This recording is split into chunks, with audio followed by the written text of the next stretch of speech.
السلام عليكم اخوتي، انا ما كنتم حيث وجدت مباشره من فينزبيري بارك، وبالتحديد مسجد فينزبيري بارك.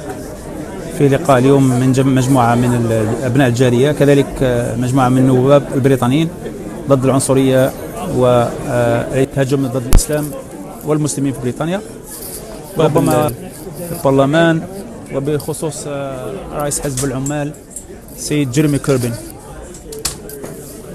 المهم هذه المجموعة شوف داخل المسجد شعارها stand up to racism and Islamophobia، عن ضد يعني الريفيجي، مرحب بهم كذلك.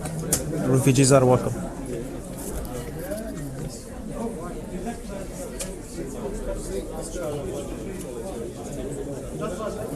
Welcome everyone tonight. Before I say much, I wanted to introduce a good friend of mine, Mohammed Kozbar. He's the chairman of the Board of Trustees here at Finsbury Park Mosque, doing some great work in the local community for Muslim congregants, but for other people throughout the community of Finsbury Park as well. And he wanted to say a few words by way of welcome. So Mohammed, over to you.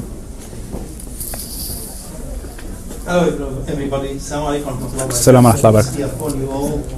Good evening everybody, and what a great audience. Great event, I hope. Sits along with Teresa De Bono and Richard Sweeney, who I see is here tonight, and also at the council I've got some responsibility on the cabinet for community safety. So I'm going to try and chair proceedings this evening to come up from the community, and Colin is the chair of the community-led Islington Hate Crime Forum. So Colin, kick us off. Thank you, Andy. As Andy said, I'm the chair of the Hate Crime Forum. Just by background, I'll stand up. Just by background, I run a community centre about 2 minutes down the road near Crouch or Hanley Crouch. But I also chair a network of 12 community centres, so there's lots of us that cover the borough of Islington. Just tell you a little bit about what the Hate Crime Forum is. It's been around in existence for about a year. We're a collection of protective organisations based across Islington that have an interest and have network members to have experience, witness and still experience in hate crime. We've met and discussed in great depth what we think around hate crime, and we've come up with key aims that we think that the forum should focus on. To increase awareness of hate crime and to report these hate crimes to relevant authorities. I say that report hate crime because still people don't know what hate crime is. We talk focus groups and people have said, I thought that would just be in part who I am, just the daily hassles. You talk to some of our young people, it's the daily hassles they feel, just being who they are, living in a diverse community. We also believe that we want to raise awareness of hate crime because there's a serious underreporting. We still see around, we believe, estimated around 40% underreported. We know that lots of verbal hate crimes, lots of verbal assaults are not reported to the police, not reported to anybody. We've got a number that I've learned have come to the mosque and have reported hate crime, but not wanted to take it no further. We need to make sure that it's taken further. Our second one was to support. By his neighbor, and neighbor also damaged his property. When he went to police station to report it, and he asked if he could speak in Polish, he was told that this is England, you have to speak English. When he asked, is there any way that you can help me with translation? He was told, yes, there is a surgery run by Polish police officers and you have to go there. It was quite a distance to travel, but he went there on the day that he was told to be there. And he found out that the surgery didn't happen at all. The building was closed, the lights were off. He got very upset, and finally he came to our office and asked us to help him to report the crime.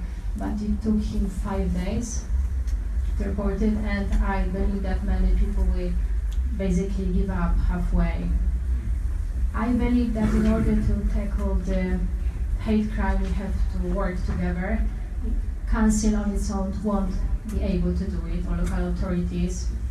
Police won't do it without support from other services. So I think it needs to be our joint effort.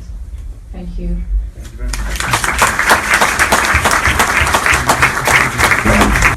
And because of this conversation, a guy turned around and started shouting at me, and then his shouting became a lot more abusive, and as I tried to calm down the situation. My victims should be unsupported.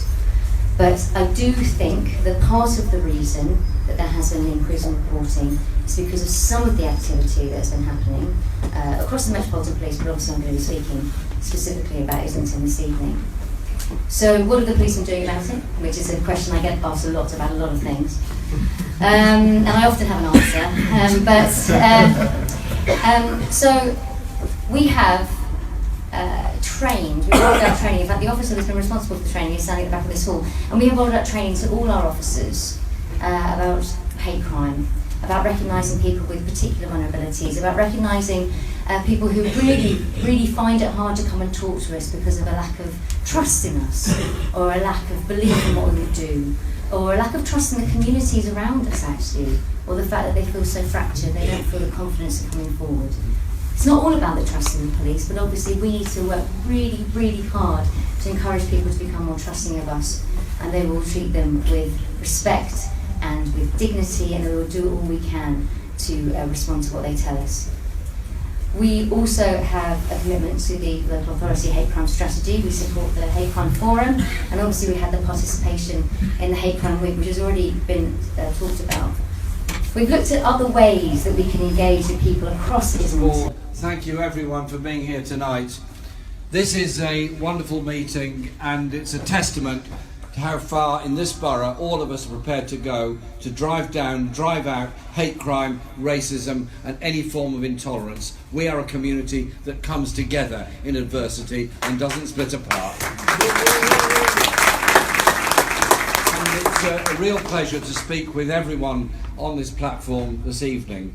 I know pretty well everyone in this platform quite well, and I'm very proud to be on the platform with them, because it is showing that we are going to stand up against this horrible growth of intolerance and xenophobia that's happened over the last few months. And I want first of all to also thank Finsbury Park Mosque for throwing its doors open to us tonight.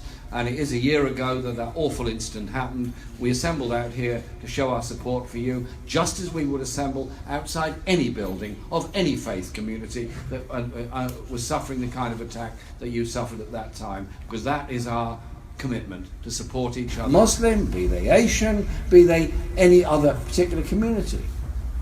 And what you've done at the end of that is built up a nastiness and a hatred, and it's permeated the minds of children, and it's got worse and worse. But you know, at the end of it, you haven't built one house, you haven't trained one teacher, you haven't brought one new doctor on board, you haven't actually achieved anything other than dividing society. So you have to look at how you do things to go forward. And when people are actually confronted with their own xenophobia and their own racism, they suddenly think about it. Because if you've been in a car accident, hope nobody is, but if you're in a car accident and you're badly injured and the ambulance comes and takes you to hospital, and the ambulance crew pick you up, take you there, the emergency service treat you at the hospital, and hopefully you make a recovery. At that point, do you ask what the nationality is of the ambulance driver? Do you ask where the doctor trained? Do you ask which country the nurse came from? No, of course you don't, because you're desperate to be treated. At that point, you're a fellow human being, just like all the rest of them.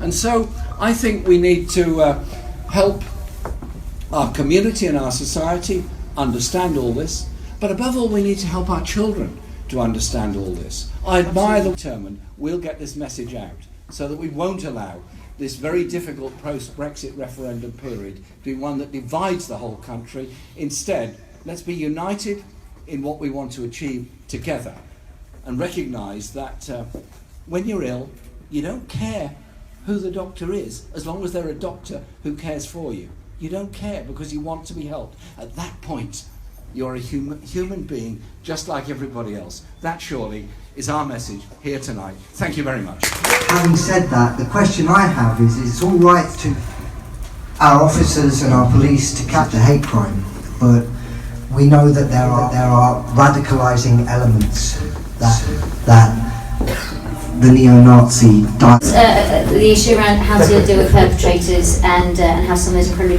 difficult conversations when we're talking to somebody that we vehemently disagree with. It depends on the information that is given at the time of the call, which will relate to how quickly the police will prioritise that call and will get to them. So often it means if we believe that there's an immediate threat to life or that there's an immediate risk, that's where we will get to those calls more quickly than those where we think, actually, whilst this is dreadful and someone may have been a victim of crime or something else may have happened, there isn't that immediate risk to that individual's life. So in terms of circumstances that you're talking about, perhaps we need to talk, because you and I would be glad to talk about the experiences that you've had, and then we can look at what's happened. Because if there has been a failing, then I need to understand where that failing has been, but perhaps you and I could talk about that personally. More broadly, there's the comment around what we can do, what the police can do and should be doing. Because I will do my best, and I will make sure my officers go and speak to as many people as possible in the ways that we know how. But if we're not doing something, we need to do something differently, then please tell us, because we will do it, but sometimes we're not always knowing what the best thing is that we can do.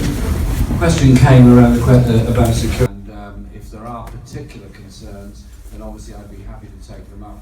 I have to say that this mosque itself has been under very unpleasant attacks and threats at various times, but I also have to say that the cooperation between the police and this mosque, as far as I'm concerned, has been absolutely superb, and we have managed to protect it as we would protect any other place of worship.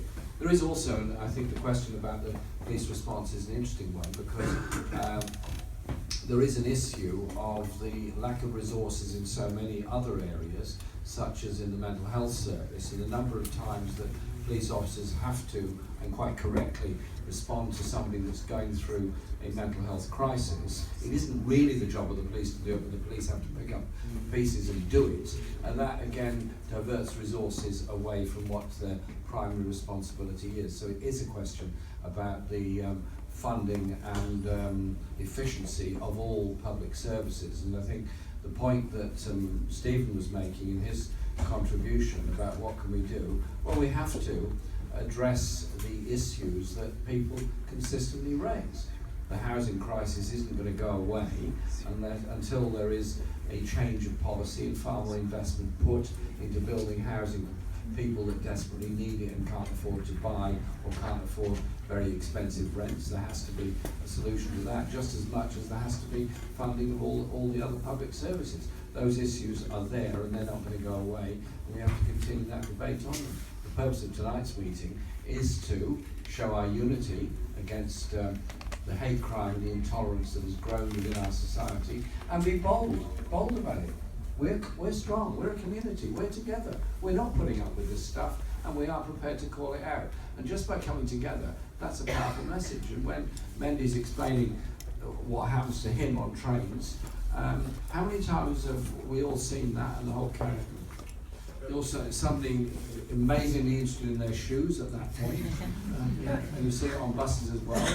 And one of the most interesting discussions I had was with a group of women from the Muslim Women's Association who went to see Transport for London to discuss their policies on it. To be fair to them, they were very open to the debate, very open to the discussion, and very open to trying to do something about it. So it is about making sure we take it up, all of us. If we don't, nobody else is going to. It's up to us, okay? Thank you very much.